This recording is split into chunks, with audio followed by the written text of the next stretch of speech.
The Giver by Lois Lowry. Chapter 1. It was almost December, and Jonas was beginning to be frightened. No, wrong word, Jonas thought. Frightened meant that deep, sickening feeling of something terrible about to happen. Frightened was the way he had felt a year ago when unidentified aircraft had overflown the community twice. He had seen it both times. Seeking toward the sky, he had seen the sleek jet, almost a blur at a high speed, go past, and a second later, hear the blast of sound that followed. Then, one more time, a moment later, from the opposite direction, the same plane. At first, he had been only fascinated. He had never seen aircraft so close, for it was against the rules for pilots to fly over the community. Occasionally, when supplies were delivered by cargo planes to the landing field across the river, the children rode their bicycles to the riverbank and watched, interviewed, the unloading and the takeoff direct to the west, always away from the community. But the aircraft a year ago had been different. It was not a squad, but building cargo plane, but a needle-nosed single pilot.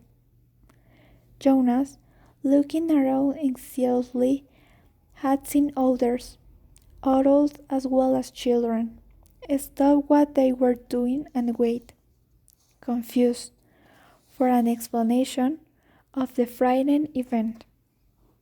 Then all of the citizens had been ordered to go into the nearest building and stay there.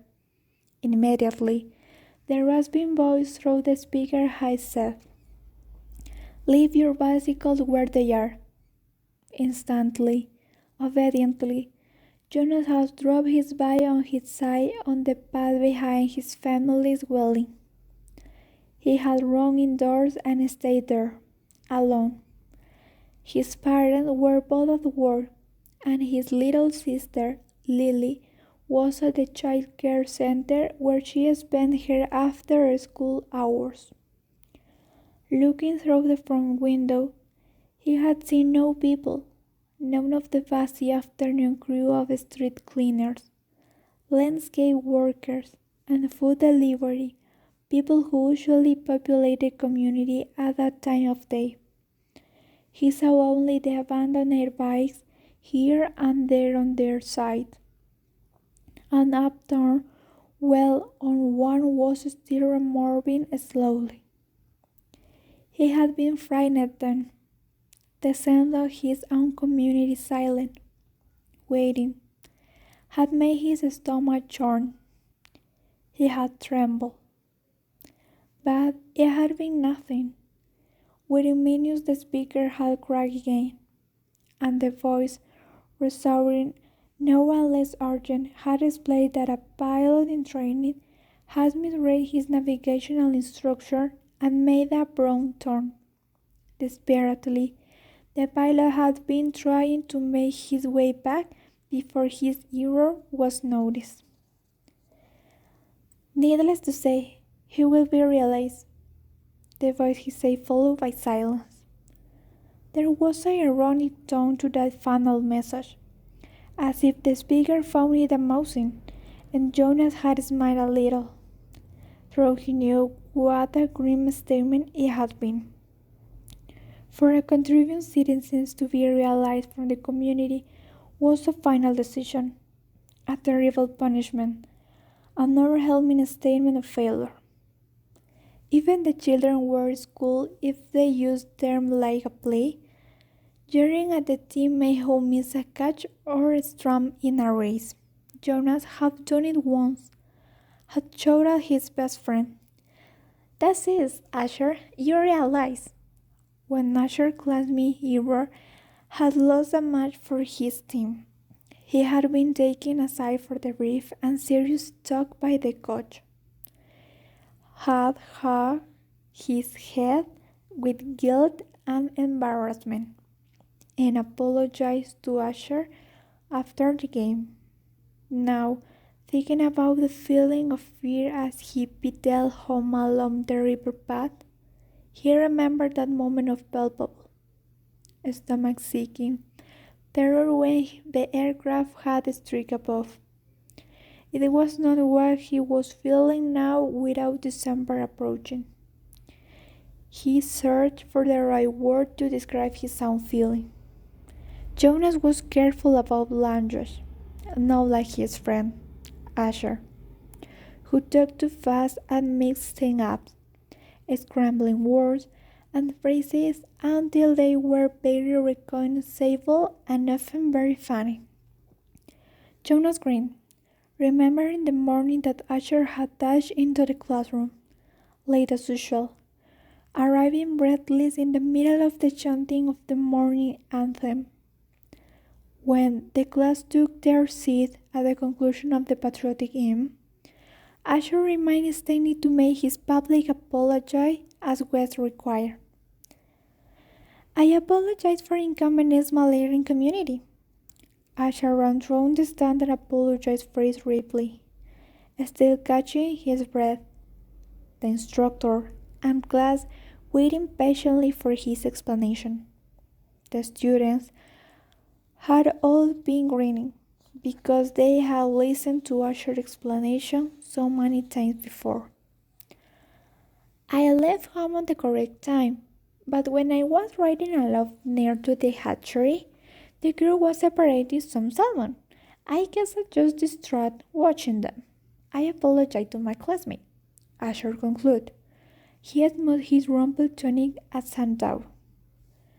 We accept your apology, Asher. The class recited the stand response in unison. Many of the students were biting their lips to keep from laughing. I accept your apology, Asher, the instructor says. He was smiling, and I thank you because once again you have provided an opportunity for a lesson in language. This Strat is too strong an adjective to describe salmon viewing. He turned and wrote the Strat on the instructional board. Beside it, he wrote the Strat. Jonas, nearing his home now, smiled at the recognition, thinking, still as he wheeled his bike into its narrow port beside the door. He realized that frightened was the wrong word to describe his feeling. Now that December was almost here, it was too strong an adjective. He had waited a long time for this special December. Now that it was almost upon him, he wasn't frightened, but he was eager, he decided. He was eager for it to come, and he was excited, certainly. All of the 11 were excited about the event that would be coming so soon. But there was a little shudder of nervousness when he thought about it, about what might happen. Apprehensive, Jonas decided. That's what I am. Who wants to be the first tonight for feelings? Jonas' father asked at the conclusion of the evening meal. It was one of the rituals of even telling of feeling. Sometimes Jonas and his sister Lily argued over turns, over who would get to go first. Their parents, of course, were part of the ritual. They, too, told their feelings each evening, but like all parents, all adults, they didn't fight and waited for their turn. Nor did Jonas tonight. His feelings were too complicated this evening. He wanted to share them, but he wasn't eager to begin the process of sifting through his own complicated emotion, even with the help that he knew his parents could give. You go, Lily, he said. He and his sister, who was much younger, only a 7, wheeling with impatience in her chair. I feel very angry this afternoon, Lily announced. My childcare group was at the play area, and we had a visiting group of sevens, and they didn't obey the rules at all. One of them, a male, I don't know his name, kept going right to the front on the line for the slide, even though the rest of us were all waiting. I felt so angry at him. I made my hand into a fist, like this. She held up a clenched fist, and the rest of the family smiled at her small defiant gesture. Why do you think the visitor didn't obey the rules? Mother asked. Lily considered and shook her head. I don't know. They acted like animals, Jonas suggested. He laughed. That's right, Lily said, laughing too. Like animals. Neither child knew what the word meant exactly, but it was often used to describe someone, an educator or classmate, someone who didn't fit in. Where were the visitors from? Father asked. Lily frowned, trying to remember. Our leader told us when he made the welcome speech, but I can't remember. I guess I wasn't paying attention. It was from another community. They had to leave very early, and they have their midday meal on the fast. Mother nodded. Do you think it's possible that the rules may be different? And so they simply didn't know what your play area rules were? Lily shrugged and nodded. I suppose. You've visited other communities, haven't you? Jonas asked. My group has, often. Lily nodded again. When we were sixes, we went and shared a whole school day with a group of sixes in their community. How do you feel when you were there? Lily frowned. I feel strange because their methods were different. They were learning usage that my group hadn't learned yet, so we feel stupid. Father will listen with interest. I'm thinking, Lily, he said, about the boy who didn't obey the rules today. Do you think it's possible that he feels strange and stupid being in a new place with rules that he didn't know about? Lily pondered that. Yes, she said finally. I feel a little sorry for him, Jonas says, even though I don't even know him. I feel sorry for anyone who is in a place where he feels strange and stupid. How do you feel now, Lily? Father asked. Still angry? I guess no, Lily sighed. I guess I feel a little sorry for him. And sorry I made a fist, she grinned. Jonas smiled back at his sister. Lily's feelings were always straightforward, very simple, usually easy to resolve. He guessed that his own had been, too, when he was a seven. He listened politely, though not very attentively, while his father took his turn, describing a feeling of worry that Heath had that day at work, a concern about one of the new children who wasn't doing well. Jonas' father's title was Nurture. He and other nurtures were responsible for all the physical and emotional needs of every new child during its early life. It was a very important job, Jonas knew, but it wasn't one that interested him much. What gender is it? Lily asked.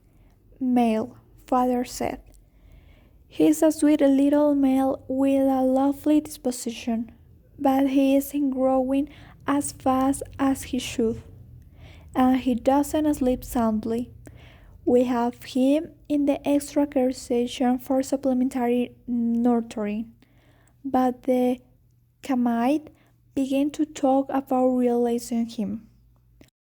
Oh no, Mother murmured sympathetically. I know how so to most take you feel. Jonas and Lily both nodded sympathetically as well. Realize of new children was always sad, because they hadn't had a chance to enjoy life within the community yet, and they hadn't done anything wrong. There were only two occasions of release which were not punishment. Release of the elderly, which was a time of celebration for a life well and fully lived, and release of a new child, which always brought a sense of what could we have done. This was especially troubling for the nurturers like father, who feel they had failed somehow, but it happened very rarely. Well, father says, I'm going to keep trying. I must ask the Kamite for permission to bring him here at night, if you don't mind. You know what the night crew nurturers are like. I think these little guys need something extra.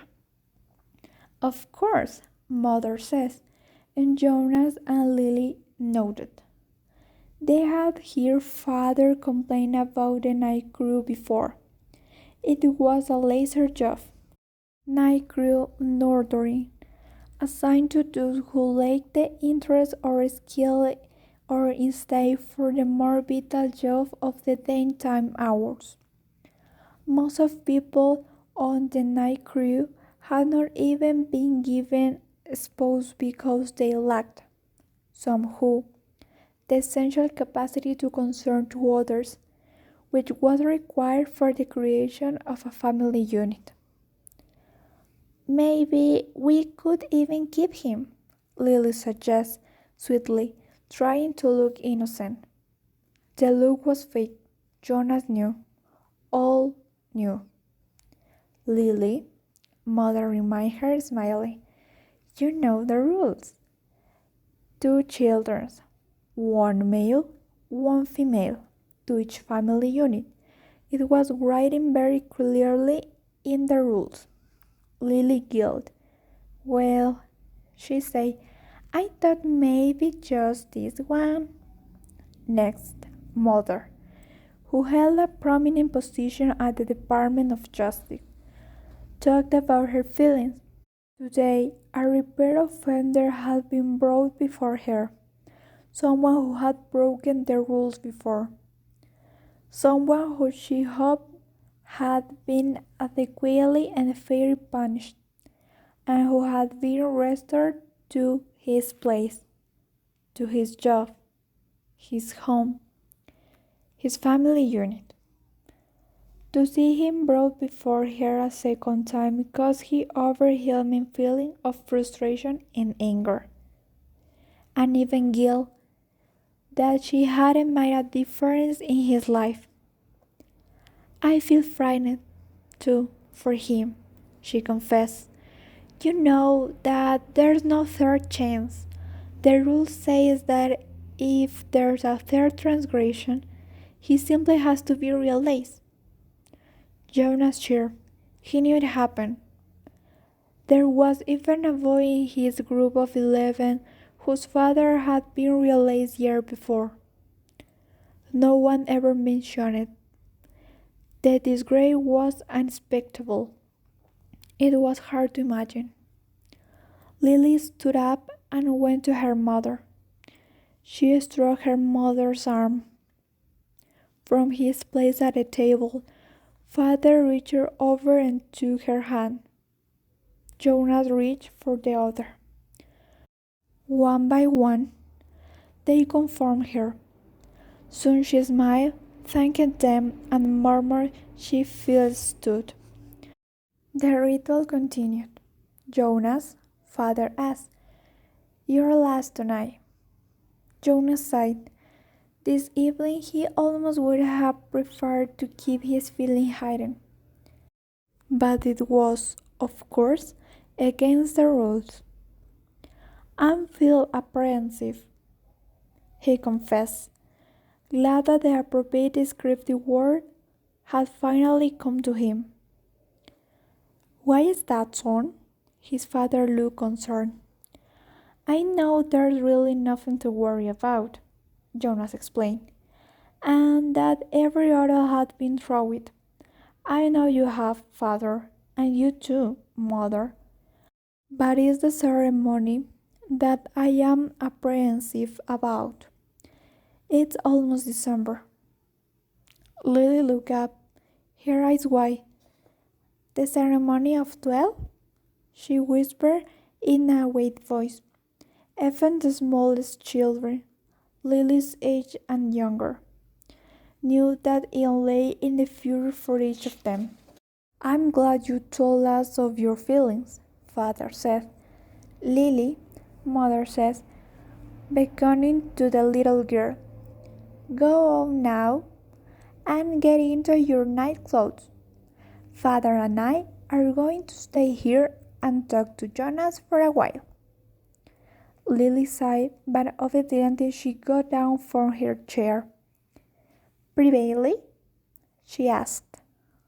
Mother nodded. "Yes," she said. "This talk will be a private one with Jonas."